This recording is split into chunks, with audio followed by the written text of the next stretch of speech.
Ever feel like, ugh, self-doubt is like a wall stopping you from doing what you want to do? It's a pretty common feeling, actually. Yeah, you're definitely not the only one. Like, everyone feels insecure sometimes, right? It's totally human. Oh, absolutely. But, you've decided it's time to, like, tackle those insecurities, really try to build some confidence, and that's why you sent us this guide.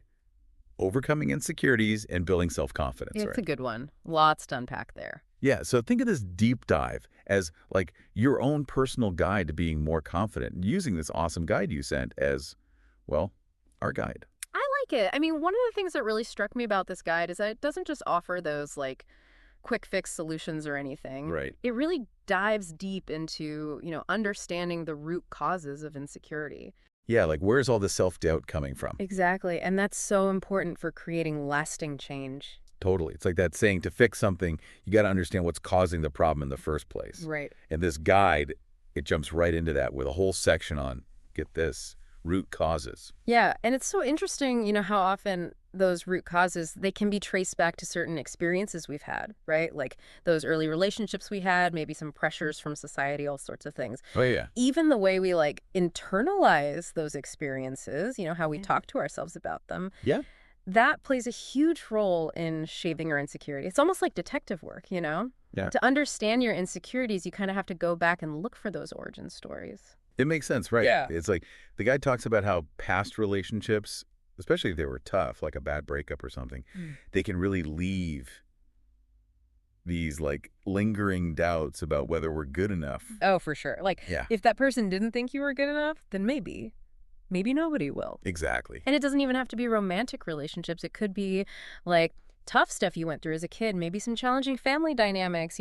Even things like being bullied or feeling left out. Oh, yeah. Those can all plant these little seeds of self-doubt that honestly can just grow and grow over time if we're not careful. Especially with like social media adding fuel to the fire. It's like, Hmm. whoa, talk about pressure. Oh, absolutely. You're right. The guide talks about that, how social media and that whole comparison game can really make our insecurities so much worse, right? Yeah. We're constantly seeing these like curated versions of other people's lives. Right. Those highlight reels, they make it way too easy to feel like we're just not enough, like we should be doing more or being more. Yeah. It's the worst, right? It's like everyone else is out there living their best life, and we're stuck with like the bloopers and that comparison thing. Mhm. That is a recipe for feeling totally insecure. 100%. Yeah. But here's the thing. Those perfect feeds, they're just a snapshot. Right, right, They're just a tiny sliver of what's really going on. right. And the guy does a really good job of emphasizing this. Everyone has challenges. Everyone has setbacks. And you know what? Yeah. Everyone has insecurities. It doesn't matter what they're posting online. Yeah. It's so easy to forget that. It is. It's such a good reality check. You know what else is interesting? The guide even talks about how even good experiences, positive stuff, Yeah. can sometimes play into our insecurities. Oh, absolutely. It's true. Think about it. Achieving some big goal, getting recognized for something, getting praise, those are all positive, right? Yeah, for sure. But they can also create this pressure to like always live up to that standard. Oh, yeah. And that can lead to this fear of failure, this feeling of, well, what if I'm not good enough next time? It's like we're almost afraid to celebrate our wins because then it's like, okay, got to keep winning now. Right. And what if we don't? But that's the thing. This deep dive isn't just about figuring out the problem, right? Exactly. It's about finding some solutions. There you go. So let's move on to the good stuff, the empowering stuff, the strategies that the guide gives us to actually build some real self-confidence. Yeah. Okay, so we've spent a good chunk of time digging deep, figuring out those root causes of insecurity, those little seeds of self-doubt that can really mess with us. It's important to understand where those insecurities are coming from. Yeah, but now it's time to talk about planting some new seeds. I like that. Seeds of self-confidence, Oh, baby. here we go. And the really cool thing is, this guide actually gives us some pretty practical, like down-to-earth strategies to actually make that happen. Yeah, and it really emphasizes that, building confidence, it's not like a one-time thing, right? It's not like you just suddenly wake up one day and boom, Yeah. you're confident. Yeah. It's something you have to keep working at. It's a journey. It's like developing a muscle. Right, right. It takes time, takes effort, and you got to be consistent with it. Exactly. Consistency is key. One strategy that really resonated with me was this idea of challenging that negative self-talk. Ugh, tell me about it. You mean that inner voice that just loves to remind us of every little mistake we've ever made. Oh, that voice. We all have it, right?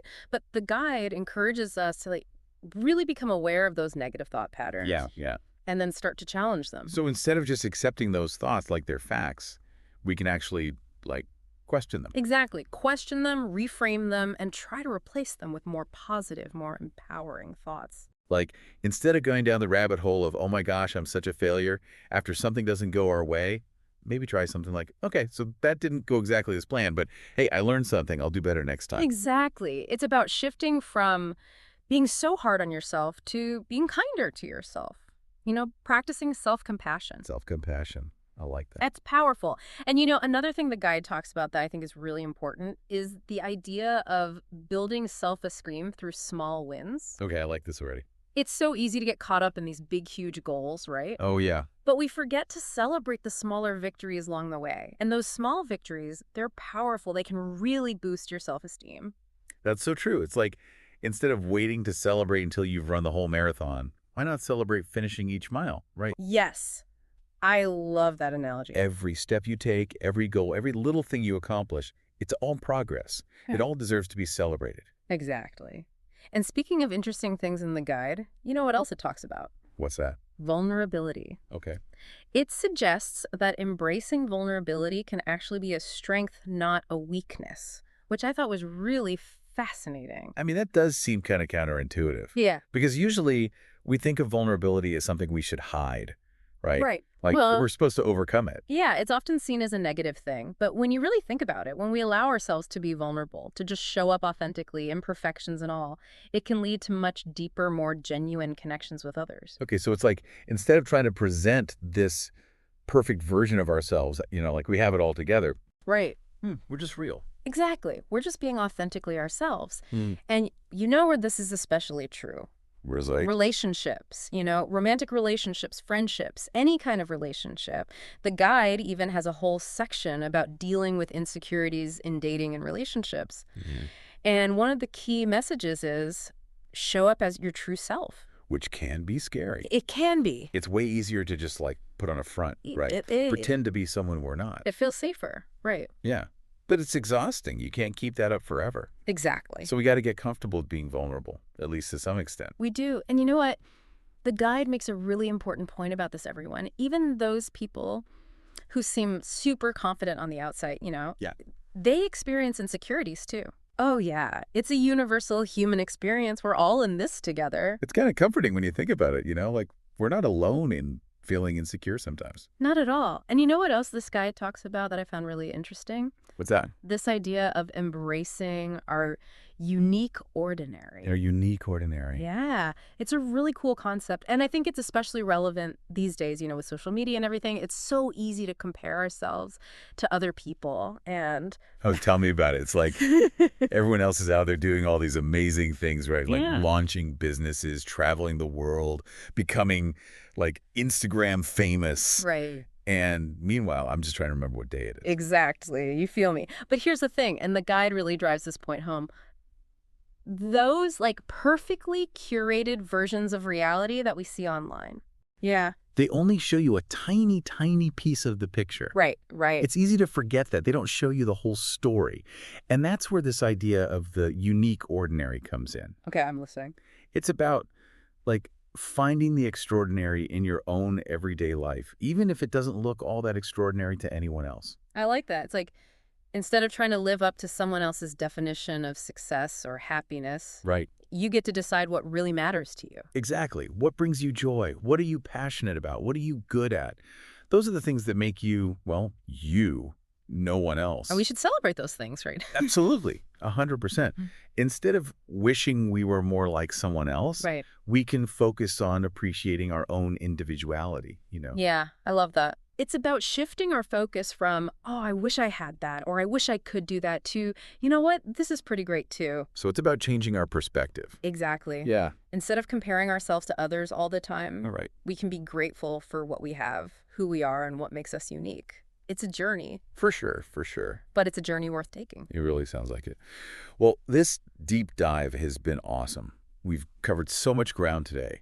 from those root causes and insecurity to like practical strategies for building confidence, Yeah. and even this idea of embracing our unique ordinary. It's been fun. It has.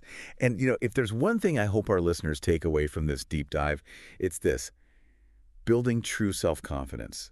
It comes from within. Couldn't have said it better myself. It's not about seeking validation from other people, It's about learning to value yourself for who you are. So well said. Mhm. And hey, listeners, remember, you are not alone on this journey. We all have insecurities. But with the right tools and the right mindset, we can totally learn to navigate them and live more confidently. So keep those heads held high, and we'll catch you on the next deep dive.